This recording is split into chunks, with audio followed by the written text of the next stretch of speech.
लेकिन पार्टियां अब गालीबाज हो गई हैं। वहां पर कुछ आपत्तिजनक बातें कही गई। डीएम कार्यालय को भी घेरा गया। कांग्रेस ने हमेशा मुस्लिम तुष्टीकरण की राजनीति की। बीज आज बड़ा हुआ है, पेड़ वृक्ष बन गया है, इसका बीज कांग्रेस ने लगाया है। आपने भी कुछ वंशों का नाम लिया। बीजेपी कहती है वो गुलाम थे हम लोग। इतना मुसलमान प्रेम काहे उमड़ रहा है? आप भी संविधान की बात कर रहे हैं। इमरजेंसी क्या थी? संविधान को तार तार क्या बीजेपी आरोप लगाती है? संविधान को ताक पे रख दिया गया जी। 10 साल से अघोषित आपातकाल चल रहा है, इमरजेंसी चल रही है। चंदा चोरी हुआ है, आपको क्या लगता है किसने करवाया, किसका रख रखा? प्रधानमंत्री जी ने चोरी करवाई। बिल्कुल। जब अगर उनका जो मैनिफेस्टो था जी, उसमें राम मंदिर का जिक्र था। कांग्रेस का क्या मुद्दा है, किस चीज पे राजनीति की जाएगी? आप तो उन्हीं की पिच पर जाकर के खेलते हैं। छात्र आंदोलन हुआ, भयंकर लाठी चली। ठीक है, चली, गलत हुआ। हाँ, गलत। आपके नेता के ऊपर लाठी चली। नेता राहुल गांधी जी उस खून के बदले में अमित शाह जी का इस्तीफा मांग रहे हैं। अब अमित शाह जी का इस्तीफा आप लोग किस बुनियाद पे मांग रहे हैं? पुलवामा हुआ, जब देश में पहलगाम हुआ, तब अमित शाह जी का आप इस्तीफा मांगते तो स्वीकार करती जनता कि आप सच में इस्तीफा मांग रहे हैं। अब तो चुनावी रणनीति खेली जा रही है। नमस्कार, आदाब दोस्तों, मेरा नाम है आजाद। आप देख रहे हैं आजाद बोल। हम उत्तर प्रदेश में हैं। विपक्ष के नेता जहां से चुनकर के गए जनपद रायबरेली में, वहां पर जिस तरह का माहौल देखने को मिल रहा है, 2027 की जो चुनाव की तैयारी कर रही हैं पार्टियां, लेकिन पार्टियां अब गालीबाज हो गई हैं, गालियां देने लगी हैं, उस मर्यादा को भूल चुकी हैं। बीजेपी के द्वारा कल एक प्रदर्शन किया गया अंबेडकर मूर्ति के पास, और वहां पर कुछ आपत्तिजनक बातें कही गई। उसको लेकर के आज कांग्रेस कार्यालय में और सुशील पासी राष्ट्रीय सचिव के नेतृत्व में एक बड़ा विरोध प्रदर्शन किया गया। डीएम कार्यालय को भी घेरा गया। आप भी वहां पर मौजूद थे। आप ये बताइए, जो राजनीति का स्तर गिरता चला जा रहा है, कोई गाली दे रहा है, कोई किसी को गद्दार बोल रहा है, देशद्रोही बोल रहा है, सारी चीजें जो हो रही हैं, इसको आप यहाँ पर कैसे देखते हो? इन सारी चीजों पर अपनी टिप्पणी दीजिए। पहले देखिए, भारतीय जनता पार्टी जब से इस देश में सत्ता में आई है, तब से इस देश का राजनीतिक स्तर लगातार गिर रहा है। भाजपा के जो नेता हैं वो अमर्यादित भाषाओं का इस्तेमाल करते हैं जी। भाजपा के जो सांसद हैं वो संसद में किसी को आपत्तिजनक टिप्पणी उनकी जाति को लेकर, धर्म को लेकर, भाजपा के नेता लगातार इस बात को कहते हैं, क्योंकि उनको इस देश के प्रधानमंत्री, गृह मंत्री का संरक्षण होता है। सही बात यह है कि इस देश के प्रधानमंत्री और गृह मंत्री इस देश का माहौल खराब करना चाहते हैं। हिंदू को मुस्लिम से लड़ाकर इस देश में राजनीति की रोटियों को सेकना चाहते हैं। धर्म की राजनीति करते हैं, गाय की राजनीति करते हैं, लेकिन असल में न ये गाय का इज्जत करते हैं, न ये धर्म की इज्जत करते हैं। धर्म चाहे जो हो, और खास तौर पर ये दूसरे धर्मों को, खासकर मुस्लिम धर्म को गाली देने का भी काम करते हैं। लोगों के बीच में सांप्रदायिकता को एक तनाव पैदा करने का प्रयास करते हैं भाजपा के लोग। आपने मुस्लिम की बात की जी। बीजेपी का आरोप है कि मुस्लिम की तुष्टीकरण की जो राजनीति हुई, ये कांग्रेस का बीज बोया हुआ है। कांग्रेस ने हमेशा मुस्लिम तुष्टीकरण की राजनीति की, मुस्लिमों को जानबूझ करके आगे बढ़ाया, उससे जो लोगों के दबाव झेला। इन सारी चीजों को कैसे देखते हैं? क्योंकि ये जो बीज आज बड़ा हुआ है, पेड़ वृक्ष बन गया है, इसका बीज कांग्रेस ने लगाया है। देखिए, बीजेपी का इतिहास में कुछ है नहीं अपना। बीजेपी सिर्फ दूसरों के कंधे पर बंदूक रखकर चलाती है। इस देश में सैकड़ों साल मुगल शासन रहा जी, खिलजी वंश रहा जी, ऐसे तमाम शासक रहे। तो हम बीजेपी इस बात को क्यों कहती है कि कांग्रेस ने मुस्लिम को बढ़ावा दिया? और इस देश की आज़ादी की लड़ाई हिंदू, मुस्लिम, सिख, ईसाई, जितने भी धर्म हैं, सबने मिलकर लड़ा है। आप इंडिया गेट पर देखेंगे तो हिंदुओं से ज़्यादा मुसलमानों के नाम वहाँ अंकित हैं। तो जितना हक हम हिंदुओं का इस देश की आज़ादी में, इस देश की माटी में है, उतना ही अधिकार इस देश के मुसलमानों का भी है। जब इस देश में देश का विभाजन हुआ, लोगों की इस बात की स्वतंत्रता थी कि वो भारत में रहना चाहते हैं कि पाकिस्तान में रहना चाहते हैं। लोगों को अपनी माटी से लगाव था, और मुसलमानों ने स्वेच्छा से भारत की धरती को चुना, क्योंकि उनको लगता था कि ये हमारी धरती है, हमारे पूर्वजों ने इस देश की आज़ादी लड़कर अपना खून और पसीना इस माटी में लगाया है। तो भाजपा जो ये मुस्लिम और हिंदू के बीच में एक खाई बनाने का प्रयास करती है, ये तभी से हुआ है जब से इस देश में भाजपा की सरकार आई है। पहले हिंदू मुस्लिम की कहीं सांप्रदायिकता की बात नहीं होती थी। आज बीजेपी सिर्फ और सिर्फ मुसलमान की बात करती है, पाकिस्तान की बात करती है, आतंकवाद की बात करती है।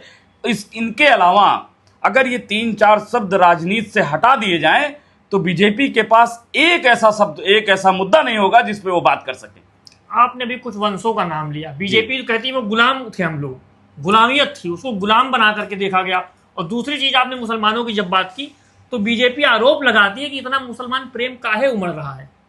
देखिए, काहे नहीं उमड़ेगा, हम तो कह रहे हैं ना, जितना अधिकार इस देश में हिंदू का है उतना अधिकार इस देश में मुसलमान का है। जितना देश की आज़ादी की लड़ाई में हिंदुओं ने खून बहाया है उतना मुसलमानों ने बहाया है। पहले तो हिंदू मुस्लिम की बात ही नहीं थी। इस देश के पहले जो सरकार थी, कांग्रेस की सरकार, वो संविधान पे चलती थी। इस देश के संविधान की जो प्रस्तावना है, और वही कांग्रेस का भी अपना प्रस्तावना है। कांग्रेस इस देश के संविधान की विचारधारा पर चलती है और इस देश का संविधान कहता है कि हम भारत के लोग, और वो किसी हिंदू मुस्लिम की बातें नहीं होती है। हम भारत के लोग मतलब हम सब भारत के लोग, चाहे हिंदू हो, चाहे मुस्लिम हो, चाहे सिख हो, चाहे ईसाई हो, पारसी हो, जैन हो, चाहे जिस धर्म का हो। आपके नेता संविधान की रट लगा रहे हैं, आप भी संविधान की बात कर रहे हैं। इमरजेंसी क्या थी? संविधान को तार क्या बीजेपी आरोप लगाती है जी कि इमरजेंसी को किस तरह से लागू किया गया, संविधान को ताक पे रख दिया गया जी। इसको क्या कहेंगे आप? देखिए, इमरजेंसी किन परिस्थितियों में लगाया गया वो उस समय का बात था। सत्ता में जो लोग थे उस समय की परिस्थितियों के हिसाब से निर्णय लेना पड़ा। लेकिन ये बात कोई नहीं करता है कि इस देश में पिछले 10 साल से अघोषित आपातकाल चल रहा है, इमरजेंसी चल रही है, राम मंदिर लूटा जा रहा है, युवाओं को रोजगार नहीं मिल रहा है, महिलाओं की इज्जत को लूटा जा रहा है, किसानों के ऊपर गोलियां चलाई जा रही हैं। ये जो इमरजेंसी चल रही है पिछले 10 साल से देश में, इस पर बीजेपी क्यों बात नहीं करती? हम कहते हैं पिछले 10 साल से इस देश में इमरजेंसी लगी हुई है। वो तो कुछ एक ऐसा एक्सीडेंट था, इस देश में माहौल ना खराब हो इसलिए इमरजेंसी लगानी पड़ी। लेकिन ये इमरजेंसी जो पिछले 10 साल से इस देश में लगी हुई है, इस देश के युवाओं को रोजगार नहीं मिल रहा है, पढ़े लिखे नौजवान सड़कों पर घूम रहे हैं, उनको लाठियों से पीटा जा रहा है। ये देश, ये संवैधानिक देश है, ये इमरजेंसी है, इस देश में अघोषित इमरजेंसी है। अभी राम मंदिर की आपने बात जी, जो चंदा चोरी हुआ, चंदा घोटाला हुआ, कई तरह के नाम दिए जा रहे हैं, तो ये जो चंदा चोरी हुआ है, आपको क्या लगता है किसने करवाया, किसका रखरखाव चल रहा है? देखिए, सरकार का पूरा दबाव राम मंदिर और उसके ट्रस्ट में है। जो लोग विश्व हिंदू परिषद और संघ में रहे हैं, आज वही लोग राम मंदिर ट्रस्ट में हैं। अगर चोरी हो रही है तो किसकी सह पे हो रही है?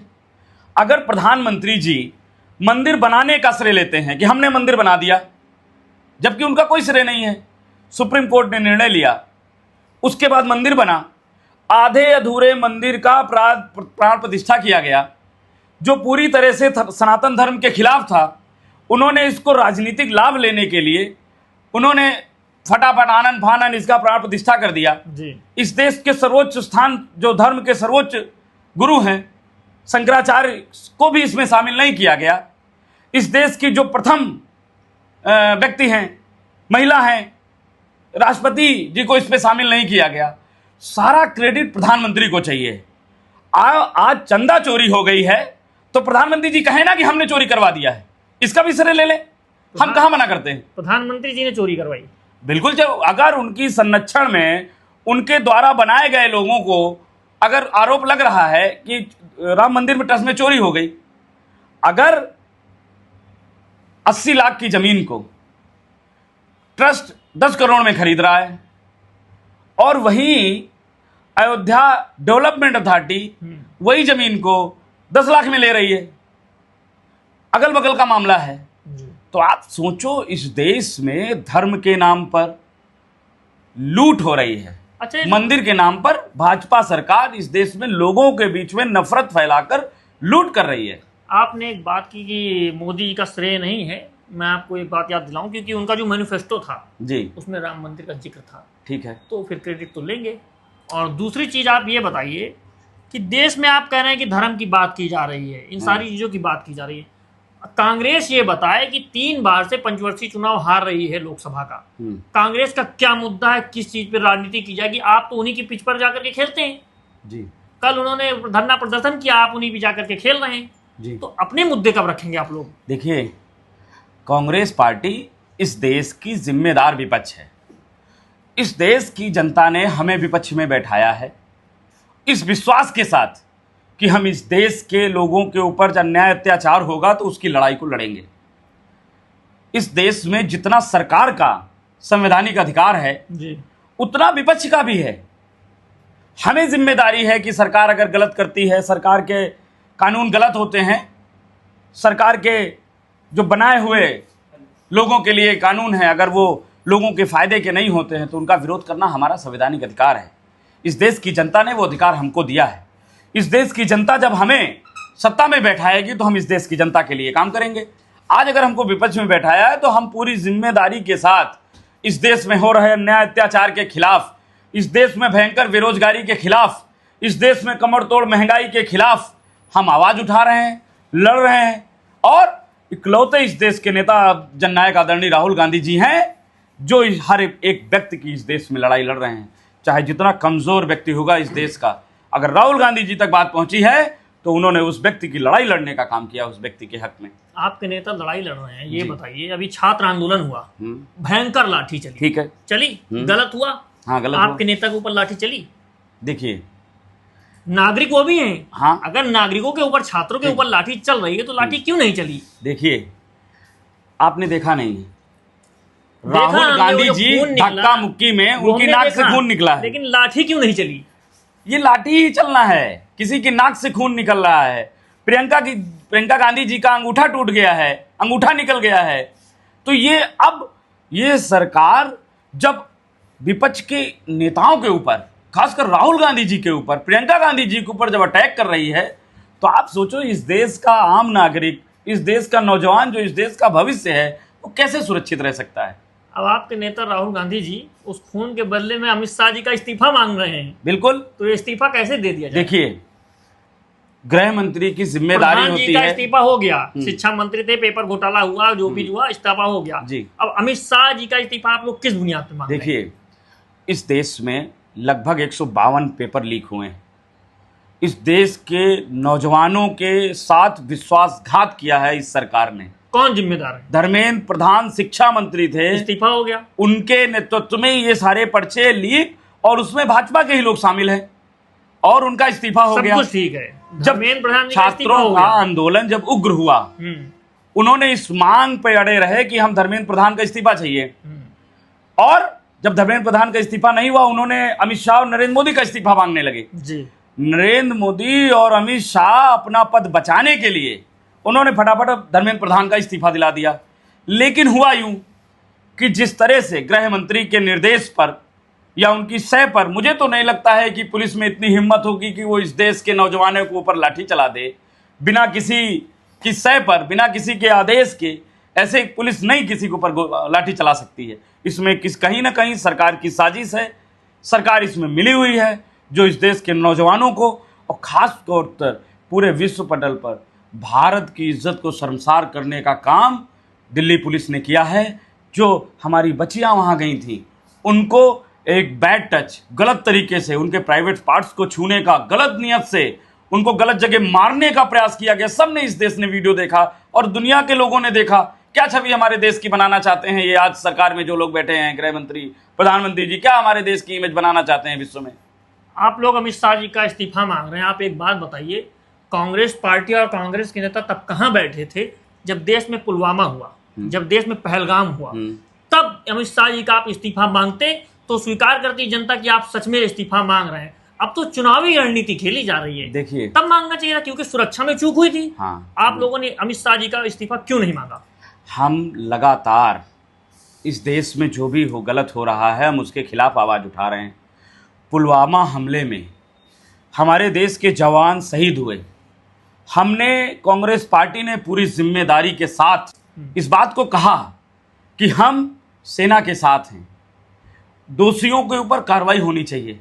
लेकिन सरकार ये बात बताए कि 350 किलो आरडीएक्स कहाँ से आया, सरकार आज तक नहीं बता पा रही है। वो ये तो बता देती है कि छात्र आंदोलन में फंडिंग कहाँ से आ रही है, लेकिन वो ये क्यों नहीं बता पा रही कि 350 किलो आरडीएक्स पुलवामा हमले में कहाँ से आया था। इस बात को बताए सरकार।